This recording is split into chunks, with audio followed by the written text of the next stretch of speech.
guess from ages 14 to 16, my life prospects were a bit shady. I didn't actually think I would see 16, which is weird to say, but because of what I was doing and the people I was involved with, like, I didn't go to school for about a year and transition to move into another school, and I just found alcohol as a comfort zone. Well, when I was 14, that was when I went through a lot in school, and there was a lot of peer pressure around what you look like, what shoes you're wearing, boys, hair, all of that. It was really tough in school. I went to a girls' school as well, so there was a lot of competition. I realised that girls can be really mean, girls can be spiteful, your appearance, everything will be judged. And because I wasn't around that, then when I did go into school, I felt like I was going into a lion's den, literally, and I had to be what others wanted me to be. Because I went to a girls' school and I didn't have any male role models around me, then I was kind of vulnerable and naive, and I started mixing with all kinds of people. I was mainly involved with two groups. So the East London lot, where I would mostly drink and party most of the time, and a few boys from school.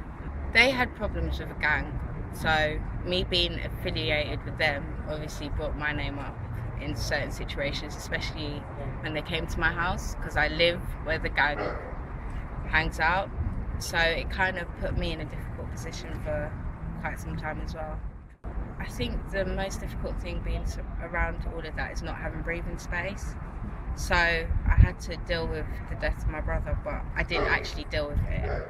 And then obviously doing things 24/7 with different groups of friends, you don't actually get to sit down and realise what's going on and what your surroundings are like. So you're kind of in this bubble and you don't really realise what's going on around it. Between 14 and 16, my future was really dull. I didn't think about the future, I just thought about the day I was in and how my life was at the present time. In my family, there was a lot of bereavement, a lot of segregation, grief, and it was couldn't really be able to talk to anyone in the family about what had happened with my mum, and so it was like every man for himself in my house, really. I thought it helped me at the time, but I guess now that I've progressed throughout life and I've started to open up to people, it really wasn't worth it. I was really angry, holding in all those emotions without talking to anyone. Gave me a boost in confidence and also protection as well that I was seeking for. It was fun, it was exciting, but then it always went downhill. It was all fun, it was games, it was excitement and things like that, but when now I look back at it and I think to myself, I used to sit there and bag up food, like ounces of crack, ounces of cocaine, ounces of heroin. I used to bag it all up and go out and sell it to crackheads and stuff on the street. It was quite dangerous what we used to do. I became friends with guys that were associated with gangs when I was around 15. I think it was more so because I was a care leaver. I was in care, I grew up in care, and we used to hang around on the estate and stuff. I knew a few guys that used to like sell drugs and things like that. If police came through the area, they would always get searched, stopped and searched, but the police would never stop and search the girls. So like us girls would hold like their weed, or we would hold stolen phones or things like that they had on them. At the time, like I had no family support and I had no support from anyone like in youth centres or anything like that financially and stuff. So when I was hanging around with gangs and that, I was making money. I was driving at 16. I felt safe, like I could walk through the estate at 1 o'clock in the morning, 3 o'clock in the morning, and know that nobody could trouble me because I knew everybody. Yeah, I saw a lot, at a young age, and I was involved in things that I shouldn't have been doing at my age. One time I was in a club and a gunshot went off and everybody was running, heading for the door, and everyone fell over, and I was in so much fright, and I thought, this is not the life to live. I think the main point for me where I realised that I need to change what I'm doing is when I couldn't remember what I've been doing for the last couple of months. Because I think for a good 2-3 years I was just on alcohol, and then started going to stronger stuff, and it was like, I don't have to be doing this at 16. This isn't, where my life is heading, and I don't think my brother would be pretty proud of me about what I'm doing now. So I think that was the main step where I was like, I need to change what I'm doing.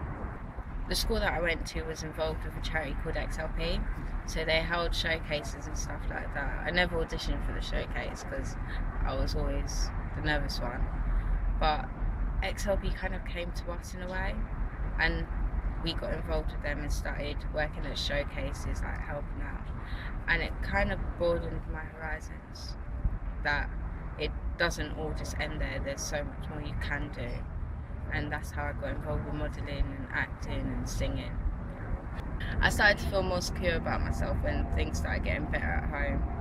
I was actually knuckling down with my education and trying to make something in my life, and doing the modelling and the acting, because instead of having a negative outlet to the stresses that I was going through, I had a positive one, so that was performing arts. So for about 2 years I was singing. That really kind of made me feel as if my voice was being heard. It was kind of through music of how I began to open up, because I joined youth charity XLP, and through that it was, rather than helping with my education and my problems at home, even though that was part of it, it was mainly about what I wanted to do as a person and how I want to progress with my career and with my life. The girl band, me, Coco and Asiana and Cherry, we were all together, and they were my closest girls, so I guess they were kind of the safe point for me alongside the charity itself. Things now are very positive. Other experiences that I faced growing up, teenage life, I basically have used all of that, and I'm trying to do positive stuff now with young people, sharing my experiences and the bad choices that I made, and trying to turn over. And I found that me trying to help young people, I'm helping myself in getting over the trauma that I did experience. When I had my child, I then went on to college and I studied performing arts, and it's there where I made friends, and I saw that they were on different sort of stuff that I should have been doing. Further on in the charity, we had an opportunity to get a job, and I guess my biggest challenge now personally is to build my career within the job that I'm doing now, and to really make my father proud, because as I didn't go to university, I just left college, and this job was kind of the best thing that happened at the time. It kind of just worked with how time was going. He was really adamant that he didn't want me to go to the apprenticeship rather than me going to university, so for him to allow me to go to this apprenticeship and do it, and at least let me do what I wanted to do at the time, I guess to give back to him, I need to prove to him that I'm dedicated to complete it and to exceed in it. I would say because of everything that's happened over the last 5-6 years, I'm very wary about what good opportunities are and what bad opportunities are, and how to take them, which I think a lot of young people don't know the difference between, or don't know how to reach out and get them. So I think through those experiences and actually coming out in the positive side, you have a whole different mentality of what life is and how you go to grab it, really. I'm way more confident than I was before, and I'm trying to build a career with the job that I'm doing, because I don't want it to be a job and then I move and then do another job. I want to actually make a career so that when I have children or responsibilities, I'm settled and I'm good. Things for me now are very different.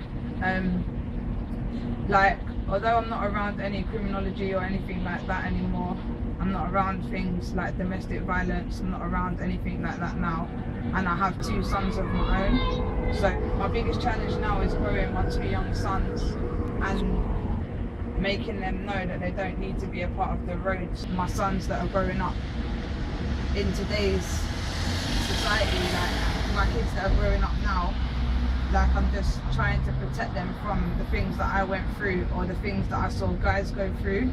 The only way most young people are finding a way to live is through doing criminal things, i.e. selling drugs, doing things that they're not meant to be doing. Like, if the government offered more things like apprenticeships, cut the cost of education and let people do higher education and stuff for free, or even at a short, with a small fee, people wouldn't be on the roads as much.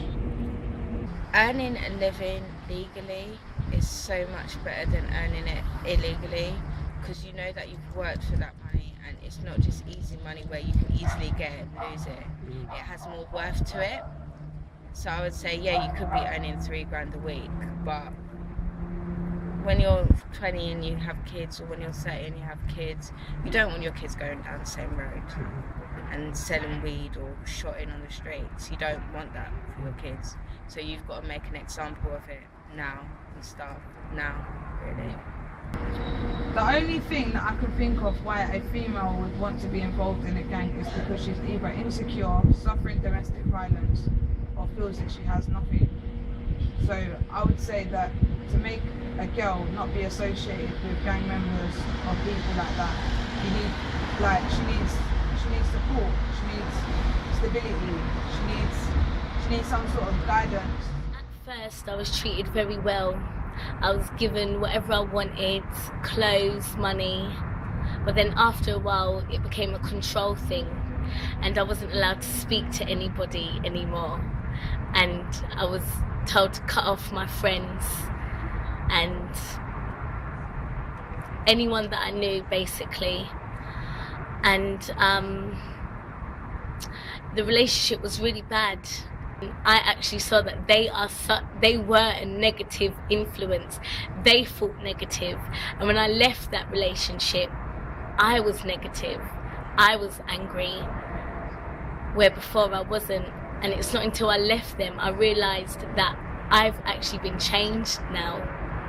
I think it's all to do with your mindset, and it's what you want. If you're ambitious, if you want something, you can actually get it.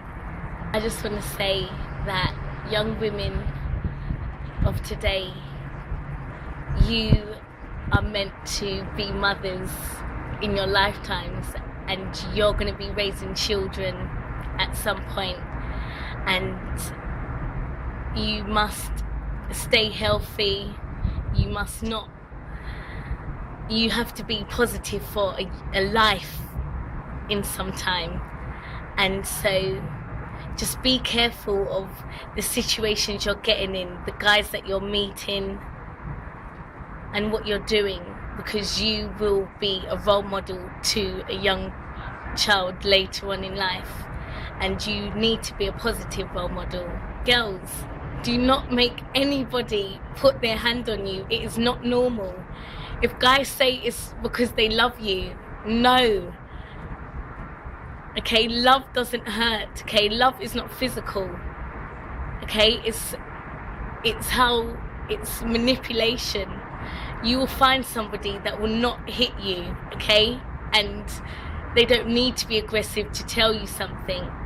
Be who you are, know who you are, and love who you are.